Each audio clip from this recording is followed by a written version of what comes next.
Normal से ले रहे हैं। अस्सलाम वालेकुम, मेरा नाम है मकबूल अहमद और आप देख रहे हैं सदाए न्यूज वाराणसी।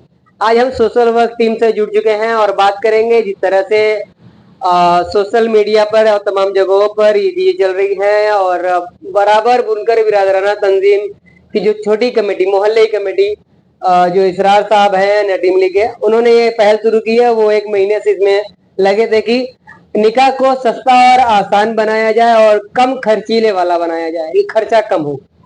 इसको लेकर आप किस तरह से सोचते हैं?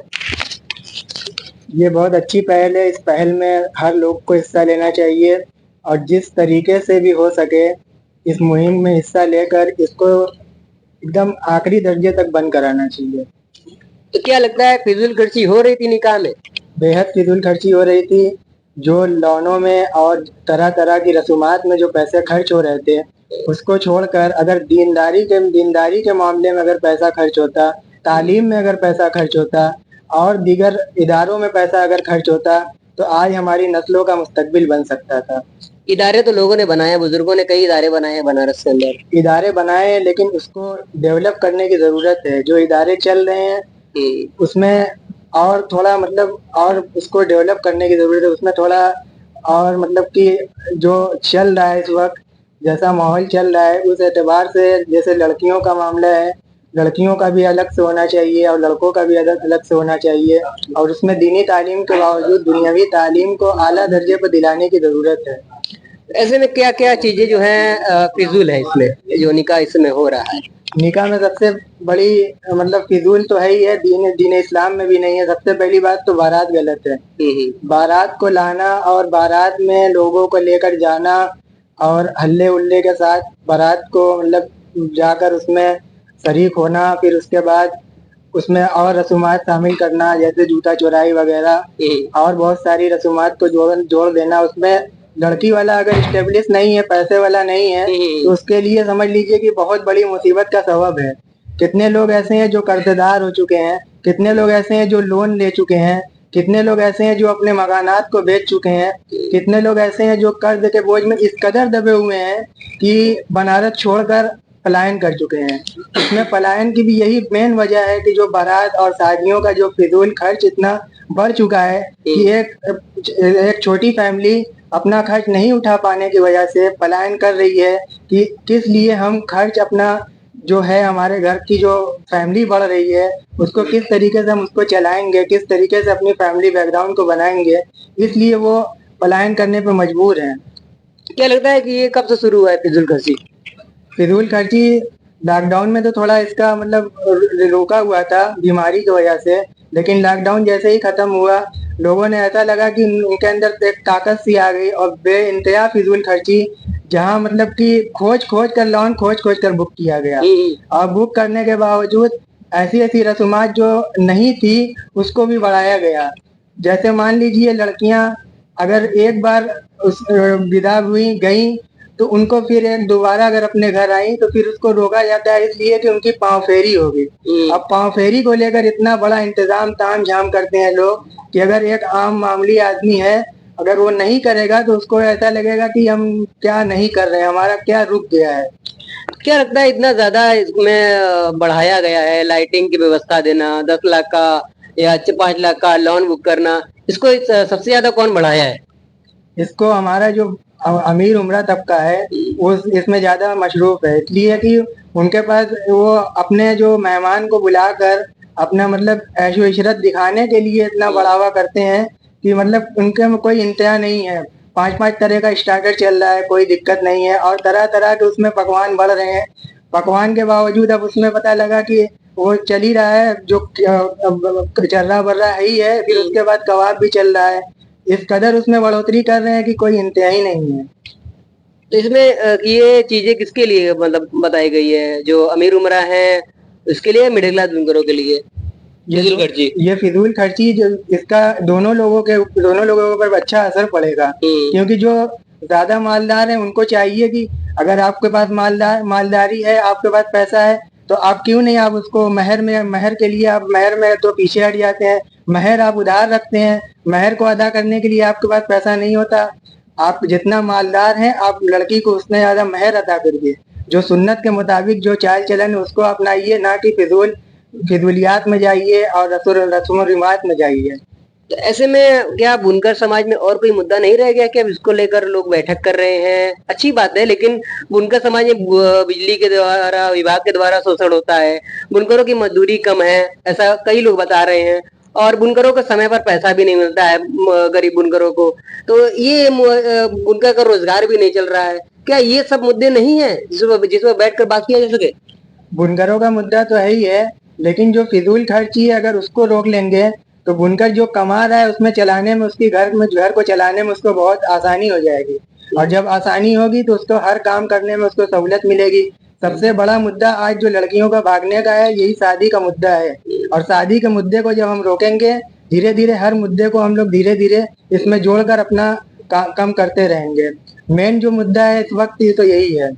इसको लेकर आप क्या कहना चाहेंगे कि मतलब कितना कौन कौन सी रस्में जो हैं बेफिजूल दिखाई देती है आपको? सबसे पहले तो बारात को बंद करना चाहिए, और उसके बाद जो वलीमा, इतना लंबा चौड़ा वलीमा हो रहा है, उसको इतना करना चाहिए कि जो हमारे करीबी मेहमान हैं उनको सिर्फ बुलाया जाए। और ज्यादा दिखावा बाजी और ये सब ना कर कर तालीमी, हमारे लड़के किस तरीके से तालीम हासिल कर सकें, आला से आला तालीम हासिल करें, उसमें पैसा को खर्च करना चाहिए, ना कि फिजूल खर्ची और रसूमात में खर्चा करना चाहिए। ठीक है, बहुत अच्छा लगा बात करें। सोशल वर्क टीम के युवा साथियों के साथ जुड़कर आपसे अपडेट ले रहे हैं कि इस जो बुनकर बिरादराना तंजीम ने जो कदम उठाया, इसको लेकर आप क्या सोचते हैं?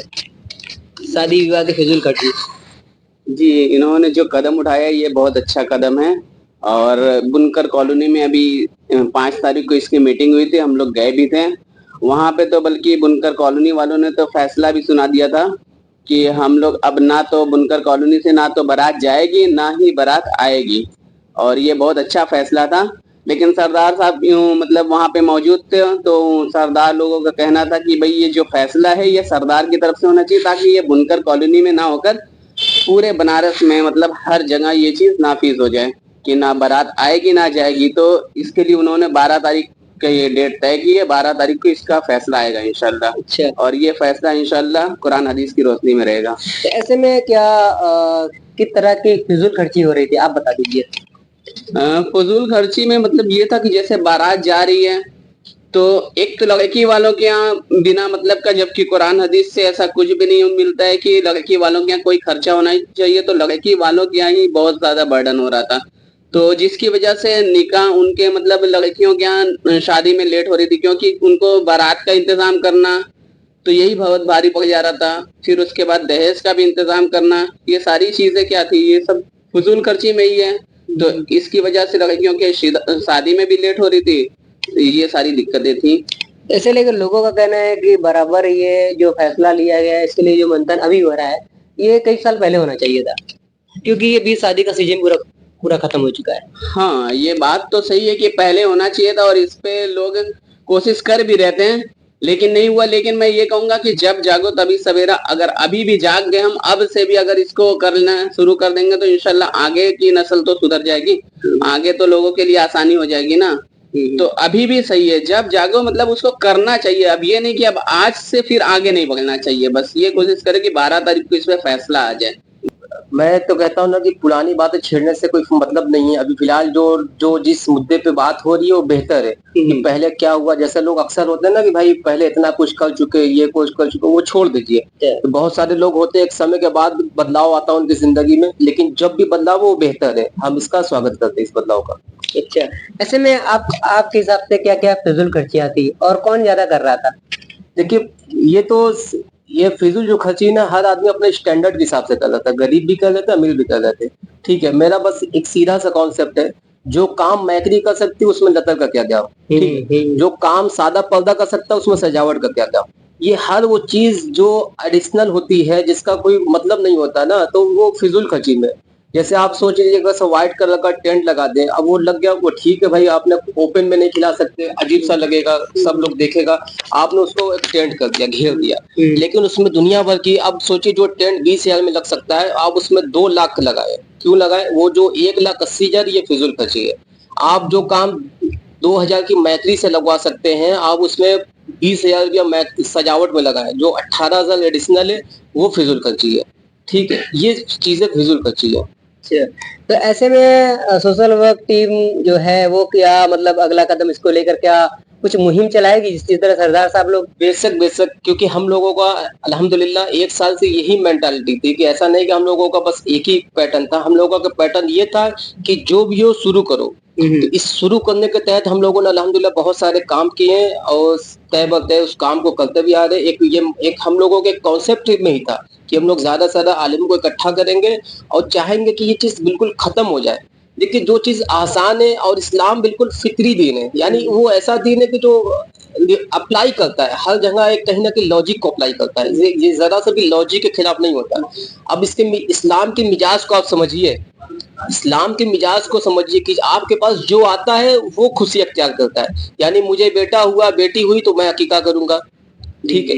मेरे के यहाँ बहू आएगी, मेरे के यहाँ मतलब कि जो है कोई जैसे या जो भी हो, मेरे घर कोई लड़की आएगी तो ये खुशी का इशू है ना, तो इसमें वलीमा होगा, ठीक है। या मुझे कुछ हासिल होगा तो होगा, मैं दूं और भी खर्चा करूं तो ये तो महा बेवकूफी है ना, इसलिए ये फितरत के खिलाफ है, या और कहीं ना कहीं ये लॉजिक भी नहीं करता कि ये चीज सही भी है। तो ऐसे में ये जिस तरह से लॉन उनमें शादी वगैरह होना आम हो गई थी, तो क्या लगता है इस पे भी कुछ अंकुश लगेगा? अरे अंकुश साहब, ये तो बिल्कुल, मैं क्या कह रहा हूँ, मैं जब मैं टेंट और मैकरी और लता की मिसाल को, तो ये तो जो 8 लाख 10 लाख को जो अपना हाई स्टैंडर्ड दिखाने का इशू, ये तो महा बेकार है।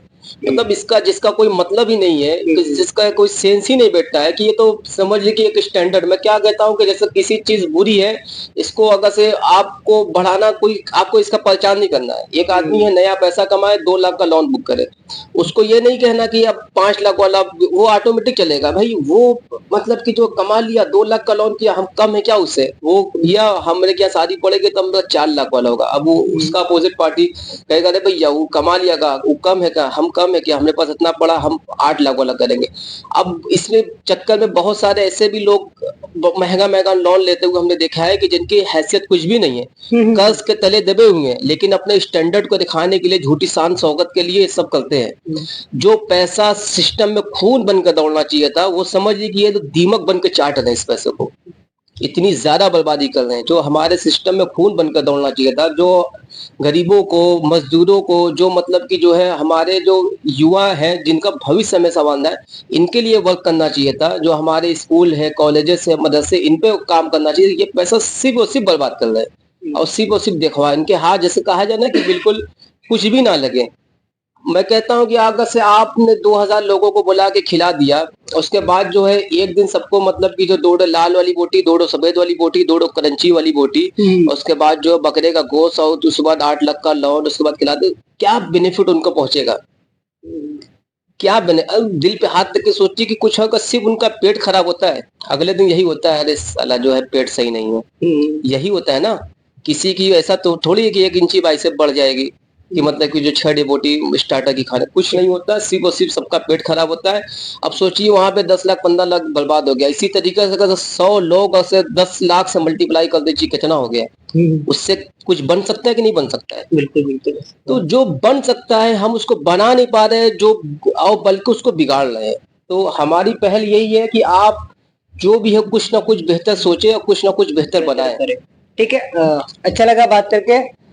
सदाए न्यूज़ चैनल पर नए हैं, चैनल को लाइक करें, सब्सक्राइब करें, और आप सभी सोशल वर्क टीम से जुड़कर खिदमत खल का काम कर सकते हैं। और ये कमेटी जो है नाटी इमली से काम कर रही है, जिसमें कम से कम 3 से 400 युवा हैं, और जो कि जरूरत पड़ने पर लोगों के जो पहचान है उसको छिपाकर मदद करते हैं, और ये बराबर काम चल रहा है, लोगों का सहयोग मिल रहा है। आप भी इससे जुड़े, ज्यादा से ज्यादा संख्या में जुड़ने की कोशिश करें। मिलते हैं अगली अपडेट में।